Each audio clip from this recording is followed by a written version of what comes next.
అదే RTV app వార్తల్ని క్షణాల్లో చదివే అవకాశం ఉంటుంది. ఒక న్యూస్ పేపర్, ఒక టెలివిజన్ ఛానల్ మీ చేతుల్లో ఎప్పుడూ ఉంటాయి. విశాఖ ఉక్కు ఆంధ్రుల హక్కు ఇక్కడ ఢిల్లీలో జంతర్ మంతర్ దగ్గరకు వచ్చి ధర్నా చేస్తున్నారు. దాదాపు 200 మందికి పైగా వైజాగ్ నుంచి వచ్చి మరి మా వైజాగ్ స్టీల్ మేము కాపాడుకుంటాము అని దాదాపు వైజాగ్ నుంచి 200 మందికి పైగా వచ్చారు. సో మరి వారందరికీ సపోర్ట్ చేస్తూ మరి ఇక్కడ మన ఫార్మర్ సిబిఐ జేడి లక్ష్మీనారాయణ గారు ఉన్నారు. ఒకసారి మాట్లాడి తెలుసుకుందాము. సార్ చెప్పండి, దాదాపు 200 మందికి పైగా వచ్చి ఇక్కడ ధర్నా చేస్తున్నారు జంతర్ మంతర్లో. సో మేజర్ డిమాండ్స్ ఏంటి? డైరెక్ట్గా మీరు ఏం షూట్ చేద్దాం అనుకుంటున్నారు ఈ ధర్నా ద్వారా? వైజాగ్ స్టీల్ ప్లాంట్ని ప్రైవేటైజేషన్ చేయకూడదు, ఇది నెంబర్ 1 డిమాండ్. ఆ తర్వాత వైజాగ్ స్టీల్ ప్లాంట్ను సెయిల్లో మెర్జ్ చేయండి అన్నది మెయిన్ డిమాండ్. అంటే ప్రైవేటైజ్ చేయొద్దండి అని చెప్పాము, కానీ ఇప్పుడు వర్కర్స్ యూనియన్ కావచ్చు, ఎగ్జిక్యూటివ్స్ యూనియన్ కావచ్చు, వీళ్ళ చెప్పడం ఏంటంటే సెయిల్ అనే సంస్థ ఉంది, steel authority of India limited. ఇందులో చాలా స్టీల్ ప్లాంట్స్ వస్తాయి, బిలాయ్ కావచ్చు, రూర్కెలా కావచ్చు, భద్రావతి కావచ్చు. వీటన్నిటిలో వైజాగ్ స్టీల్ ప్లాంట్ను కూడా కలపండి. ఎందుకంటే ఈ స్టీల్ ప్లాంట్స్ దగ్గర వాళ్లకు ఇండిపెండెంట్ మైన్స్ ఉన్నాయి, ఎక్స్క్లూజివ్ మైన్స్ ఉన్నాయి. కానీ వైజాగ్ స్టీల్ ప్లాంట్ దగ్గర వీళ్లకు క్యాప్టివ్ మైన్స్ అలాట్ చేయలేదు. కాబట్టి ఇందులో కలిపేస్తే అక్కడున్న మైన్స్ దగ్గర ఉన్న ఐరన్ ఓర్ని మనం ఇక్కడికి తెచ్చుకోవచ్చు. అదేవిధంగా విశాఖపట్నంలో ఏదైతే పోర్ట్ ఉందో అక్కడ ఇతర దేశాల నుంచి కోల్ వస్తుంది, కోకింగ్ కోల్. అది ఇక్కడ ప్రాసెస్ చేసి ఈ సెయిల్కి మనం సప్లై చేయవచ్చు. కాబట్టి ఈ విధంగా ఇప్పుడు సెయిల్లో ఉన్న ఫ్యాక్టరీలకి, విశాఖపట్నం స్టీల్కి అన్నిటికీ లాభం జరుగుతుంది అన్నది. ముఖ్యంగా వైజాగ్ స్టీల్ ప్లాంట్కి 16,000 మంది రైతులు 22,000 ఎకరాలు వాళ్ళు భూమి ఇచ్చారు. అప్పుడు ఏం చెప్పారంటే వాళ్ళకి మేము మీకు ప్రతి ఒక్కరికి ఉద్యోగం ఇస్తానన్నారు. కానీ ఇప్పటికి కేవలం 8,000 మందికి మాత్రమే ఉద్యోగాలు ఇవ్వడం జరిగింది. ఇంకా 8,000 మందికి ఉద్యోగాలు ఇవ్వాలి. ఇప్పుడు ఇది ప్రైవేటైజ్ అయిపోతే మరి 8,000 మందికి ఎవరు ఉద్యోగాలు ఇస్తారు? ప్రైవేట్ కంపెనీ ఎప్పుడైతే వస్తుందో వాడు ఉద్యోగాలు తగ్గించేస్తారు, ఉన్నవాళ్ళనే బయటికి పంపించేస్తారు. మరి 8,000 మందికి ఎక్కడ ఉద్యోగాలు జరుగుతాయి? కాబట్టి వీటన్నిటికీ కూడా వ్యతిరేకంగా ఈ ఉద్యమం ఆల్మోస్ట్ 3 సంవత్సరాల నుంచి ఈరోజు 1084 రోజులు పూర్తయింది.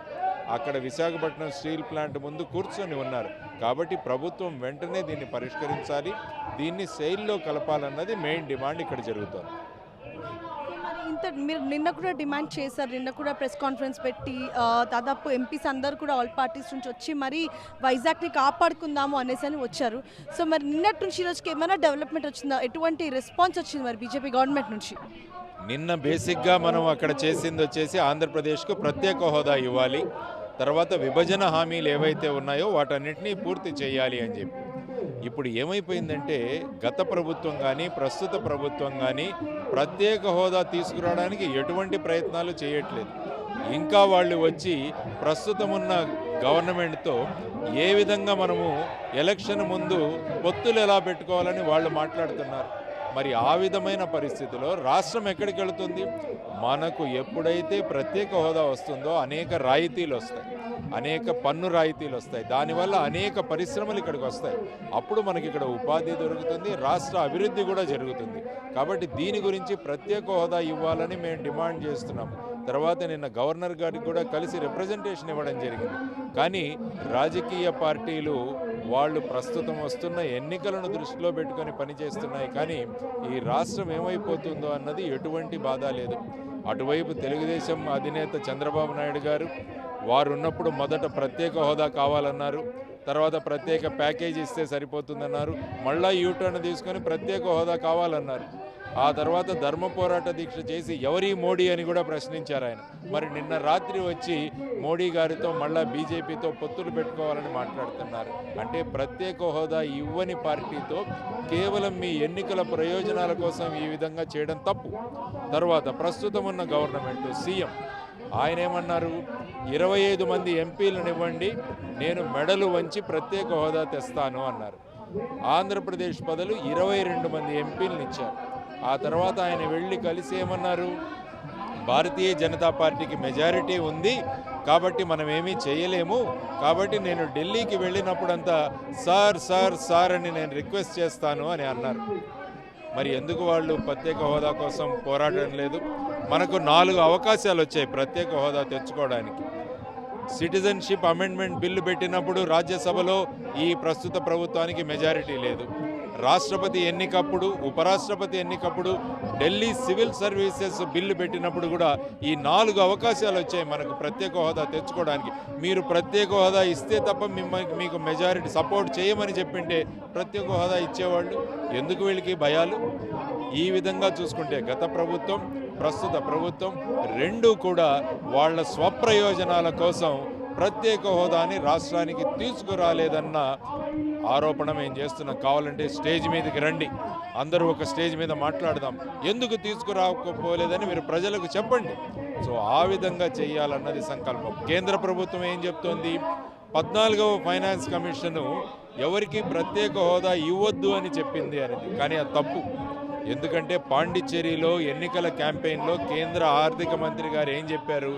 భారతీయ జనతా పార్టీని మీరు ఎన్నుకుంటే పాండిచ్చేరికి ప్రత్యేక హోదా ఇస్తామన్నారు. మరి అప్పుడు ఎలా చెప్పారు?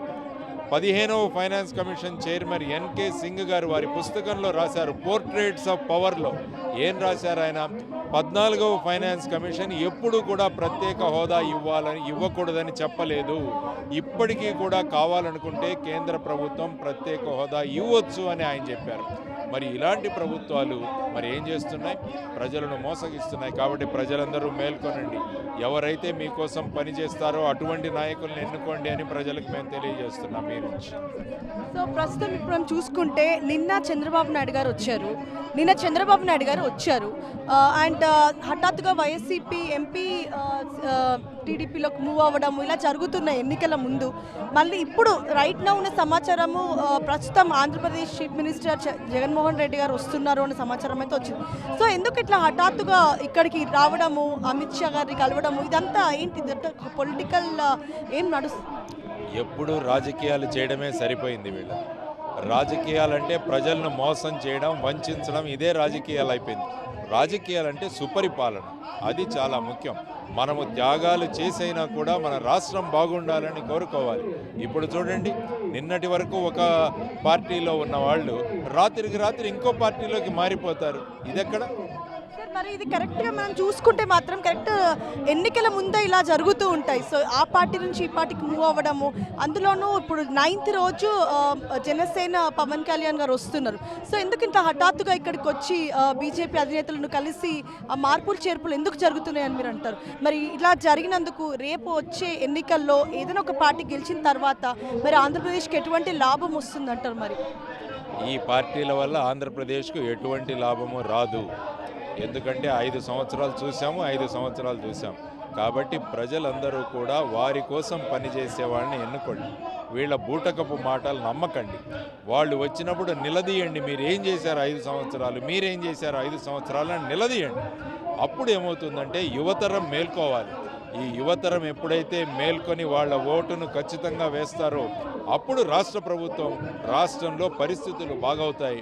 లేకుంటే వీళ్ళు వచ్చి కల్లబొల్లి మాటలు చెప్పి, బూటకపు మాటలు చెప్పి, అబద్ధాలు చెప్పి మళ్ళా ప్రభుత్వంలో వచ్చి కూర్చుంటారు, మనకేమీ చెయ్యరు. అందువల్ల ప్రజలు మేల్కోవాలని చెప్పి జై భారత్ నేషనల్ పార్టీ అధ్యక్షుడిగా నేను ప్రజలను కోరుతున్నాను. సో ఇప్పుడు రానున్న ఎన్నికల్లో ఇప్పుడు మనం చూసుకుంటే ఆంధ్రప్రదేశ్లో ఒక సర్వే చూసుకుంటే ఏ పార్టీ రాబోతుంది ముందుకు అని అనుకుంటున్నాను. ఏమమ్మా మళ్ళీ ఒకసారి? ఇప్పుడున్న ఆంధ్రప్రదేశ్ ఎన్నికలు రానున్నాయి కాబట్టి సో ఒక సర్వేలో ఏ పార్టీకి ఎక్కువ మెజారిటీ ఉంది, పర్సంటేజ్ ఉంది అని మీరు అనుకుంటున్నారు? ఈ సర్వేలన్నీ కూడా బూటకపు సర్వేలు, డబ్బులు ఇచ్చి సర్వే చేయించుకుంటారు. ఎప్పుడు కూడా పార్టీని ఎన్నుకోకండి, నాయకుల్ని ఎన్నుకోండి. అందుకనే కాళోజీ నారాయణరావు గారు ఒక మాట అన్నారు, ఏ పార్టీ వాడని చూడకు, ఏ పార్టీ వాడో చూడు అంటాడు ఆయన. అంటే నిలబడిన క్యాండిడేట్ ఎలా ఉన్నాడని చూడండి, పార్టీలను చూడకండి. ఎప్పుడు క్యాండిడేట్ సమర్థుడా, మన కోసం త్యాగాలు చేయగలడా, మన కోసం మన విషయాల కోసం తను ముందుకు ఉండగలడా అని అటువంటి వ్యక్తులను ఎన్నుకుంటే మన జీవితాల్లో మార్పు వస్తాయి. లేకుంటే ఈ పార్టీలను చూసేసాం మనం, వీళ్ళేమీ చేయలేదని మనకు తెలిసిపోయింది. ఒక అతను వచ్చి ఒక పేషెంట్ను ఐసీయూలో పెట్టాడు, ఇంకొక అతను వచ్చి ఐసీయూలో ఉన్న పేషెంట్ను వెంటిలేటర్ మీద పెట్టాడు. ఇప్పుడు ఏమంటున్నాడు, ఐసీయూ డాక్టరే బెటర్ కదా అంటున్నాడు.